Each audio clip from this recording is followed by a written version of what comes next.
Hi everyone, welcome back to another video here on the channel. Thank you very much for joining me. My name is Warren Bennett, trapped in the danger range down there, and welcome to the second video of this advent calendar series. Today's video is all about finding the slot and how we can help this club to drop in the slot, because if you can do that, the club will then take care of itself. But there are some pitfalls to fall into. I'm going to talk a little bit about those. We'll talk about what is the slot, and if you're a slicer of the ball or if you're a hooker of the ball. There are two variations. So I'll get the back camera set up. Trep's definitely in the danger range. Hopefully the sun will stay out, and I'm going to tell you all about it.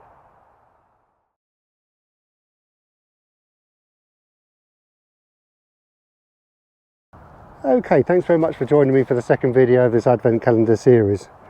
Getting this club in the slot, no matter if you're a slicer of the ball or a hooker of the ball, is so important, because you can get the club in this slot, in this little Goldilocks zone, and I'll show you what that is. Will make life so much easier, because you can get this club in the slot, in this position, to allow it just to let go, and for you just to let go, because what comes out of that is more efficiency, and more efficiency basically means more speed, better strike, and then hopefully more consistency. Putting the club in the slot will give you, because you then can let go. Because too many golfers, not necessarily the ones that hook it, but we'll go on to the ones that slice it in a minute, have to hang on. If you're hanging on, you're then going to slow down that club head, and that's not going to be very effective for distance. So let's get on to the golfer that hooks it. And there are some similarities actually between the two, the hooker and the slice of the ball. The similarities being there still has to be some wrist angle. You can see there, I'm not creating width by throwing my club out, you hookers of the ball. You've got to keep the angle still. What's going to change for you in your feeling anyway, because remember you're probably a bit stuck and inside like I would be, your feeling is getting your hands a long way outside away from you. That's exaggerated, but you can see I've still got some angle, and because of this angle I'm still on plane, and you'll see the same with you slicers of the ball in a minute. From here it's exaggerated obviously. To get to the ball, I'm now going to cut across it. You're going to see the hand plane here, the butt of my club going left, and that's the feel. Obviously that's split second. So before I hit a full shot, I'm going to break it down into the first phase is going to be stopping here. Then from here I'm going to hit one. Even a 50 yard, 60 yard shot like that, there is a little bit of left to right spin, albeit very little, because obviously there's no spin on the ball in terms of speed. Don't look back whilst you do it. You can do it to check a few if you like. Yep, that looks okay. But when you come to do the drill, always look down.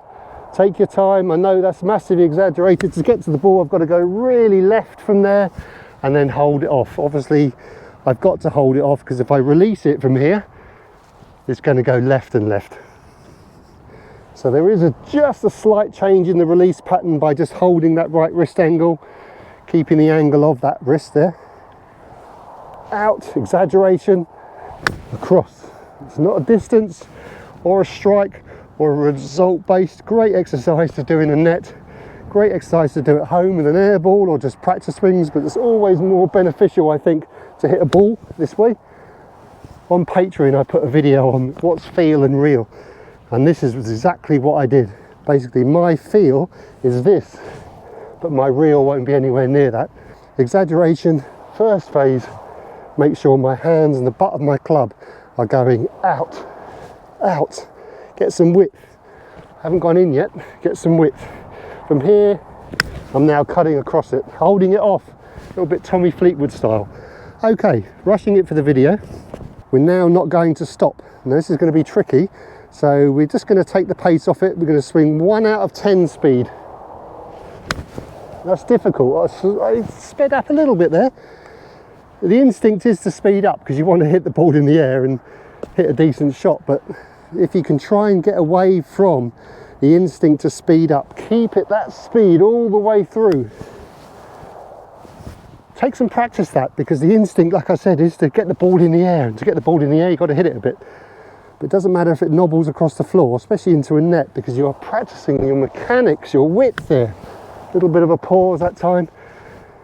Then from here you can really work on your speed. So that was 1, let's try 3 now. Exaggeration. The ball will give you some result the quicker your swing. So if you speed that up, so let's do a 5. That had a little bit of fade on it, because to find the slot for me, I've got to feel out here. Left to my own devices, you'll see in a minute, I'll probably get to about here, which is about neutral, I think. Exaggeration, exaggeration, feel it out here. Let's do a 1 and I'm going to pull the pin. And then you're going to see the difference between the two. Okay, now I'm going to go full out and you're going to see I cannot do it that much. Exaggeration. It wasn't too bad. But you're going to see the difference between probably a 1 speed or the drill and then a full swing. That's how much you need to exaggerate it. But you hookers of the ball, get your hand playing a little bit more out to in. And to do that, create some width on the way down. Still have the plane, you still have your angle here. You haven't got a steep angle, you haven't got a flat angle, you're keeping the angle the same, but you're encouraging the butt of your club and your hands to now, because they have to, cut across. Whew, like that. Show you one more drill. Let's do like a 4 out of 10 feeling. Lovely. All these top pros, they work on speeds because it's the only way, as far as I know, it's the only way you can layer some change into your swing. Okay, that's the hooker of the ball. Obviously glossed over it a little bit. Let's get on to the golfer who has a little bit too much out. What can you do to straighten up that slice? You probably have a hand plane and probably club head plane that's outside the line here. Then you have to sit back, you can't transfer your weight, and you have to cut across it. What can you do to find this slot? What can you do to get this club in the slot on the way down so you can kind of release it a little bit more? Well, what we're going to do, we're going to do the same phases, we're going to break it down, but in the transition, what you're going to do is you're going to feel like your hands are dropping down more toward your right shoe. You can see the similarity between the angle. I've still got the angle, so I'm not letting go of this angle here. I'm not letting this club come outside. I'm keeping it back, getting a bit of right arm into my side a little bit more compared to the previous one I was doing, which I needed some width. You golfers want to kind of drop your elbow in a little bit, but the secret to this is to keep the club up. So there's your angle, left arm and club shaft, and your club head is back as well. It's not out here. So there's a little bit more going on than the previous exercise. Do show you that again so you can practice. It's basically the drop down exercise. You can see I'm keeping nice and still, and I'm feeling like my club is dropping down here. I'm waiting for my hands and club to drop down. From here, there's no hang on like there was for the previous one, because I had to, because I was so far out. From here, it's the opposite. Now the arc of the club head needs to catch up with the hands. The hands are still moving forward, but the club is now catching up with it. Basically, that is called release. The logo of my left hand is now going to point where the target is. So it's going through this little 180-degree roll. There was a release exercise I did in November. Okay, drop down, hands down. To feel this slot, because you're outside, you've got to feel an exaggeration of your hands going down, elbow in, keep it back. From here, let go.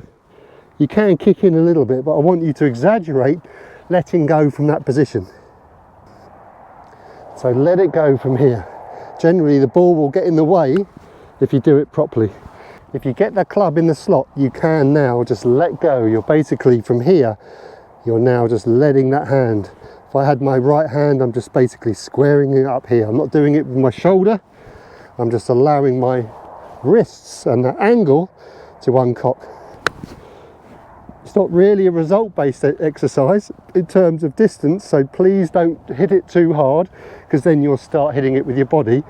You're just now allowing the club head and the angle between the club shaft and your arm to straighten. You can see there, in quite a short space of time, the club has gone from 90 degrees left arm to 90 degrees right arm.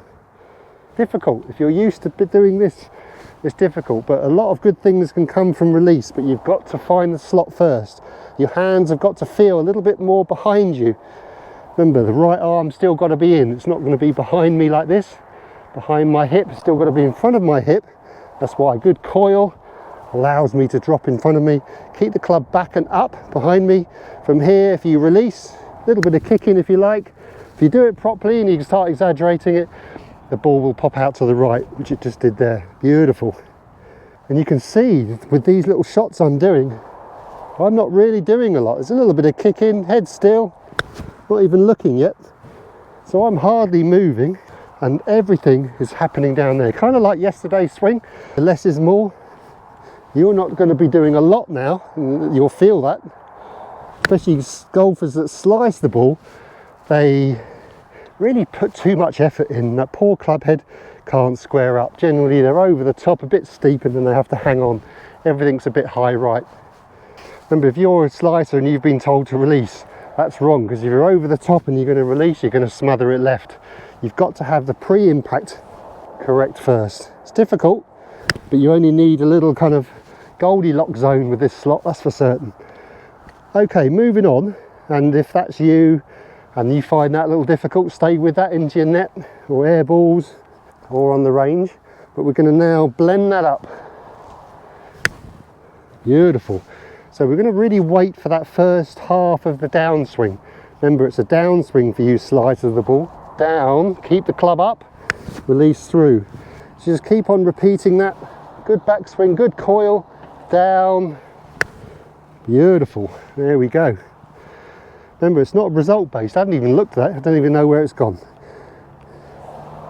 Down. Let the club do the work from that second half of the downswing. Allow the club head to swing past you. Keep over the top of the ball. Nice twist. You see I've swayed over. If I sway over and do this, I'm going to hit behind the ball, and probably if I miss the ground, I'm going to top it. So keeping over the ball, especially with an iron, is going to be really beneficial, because now I can just drop down. I'm already on top of it, so I can basically release it with some ball turf like I did there. I can do a few practice swings down, but the club head's got to come down with you. Can't come out.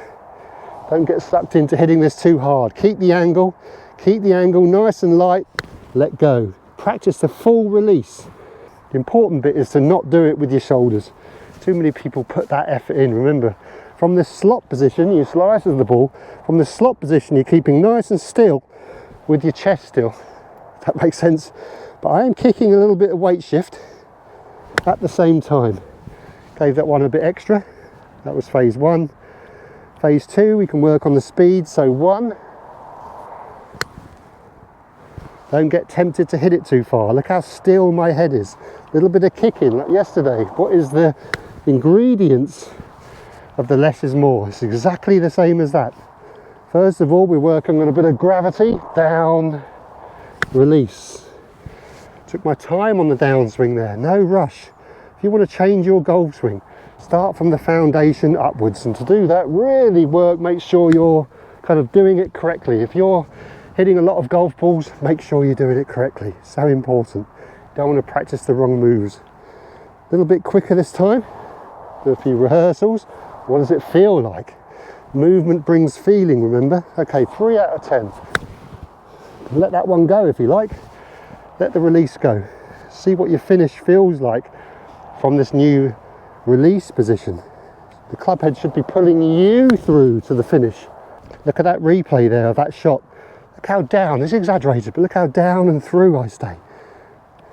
Drop it in the slot, do some rehearsals.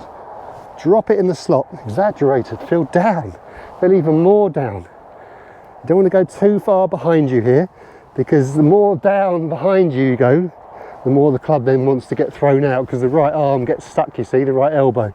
So there is a little Goldilocks zone for this right elbow to slot into. You don't want this right elbow to go behind you. Good coiling helps from there on the backswing. Drop down. That felt like about a 3 out of 10. Okay, let's do a 5 out of 10. Remember, movement brings feeling. Down, release, wait for it. Still the same ingredients, still keeping my head still. A little bit of coil on the backswing helps the arms drop in front. Gets your body in a position to drop down. Allow that club to pass me. Keeping your head still. I know it's a lot to think about and I'm probably rabbiting a lot, but keeping your head still allows the arms and club to swing past. You can see there, beautiful. It's basically called waiting for it. Then you can bounce between the two phases. Practice your drop downs, hold, keep looking down, kick and release. Beautiful. Not even looking. It's great exercise to do in a net, by the way, because there's no result. So you're not going to throw any old habits into it, so you can really concentrate in making the right moves here. Beautiful. That is how you find the slot and let go. You've got to find some sort of Goldilocks slot here. You probably have to feel a little bit more down, a little bit more behind you to gain a sense of normality, and then release it from there. Let's finish this off. A lot of balls today. Hopefully the video isn't too long. Let's make this the last one, and let's pull the pin on this kind of draw feeling. Down, release. Remember, release is a little bit of leg as well, like we did yesterday. Okay, allow the club to swing past the peaks of my cap. So for me, a little bit clean, because I know it's a little bit inside, but if you're a drawer of the ball, a little bit wider, or if you're a slicer of the ball, a little bit more down. You've got to find a little bit of exaggeration to hopefully find the slot and allow this club then to do the work for you. Okay everyone, thanks very much for joining. Remember, it doesn't have to be perfect. You don't have to be literally on your plane line and absolutely perfectly in the slot, but if you can find it somewhere. I always say there's a little Goldilocks zone here. What you don't want to do in golf is to go to one extreme or the other. Then there's too much manipulation, too much compensation to be made.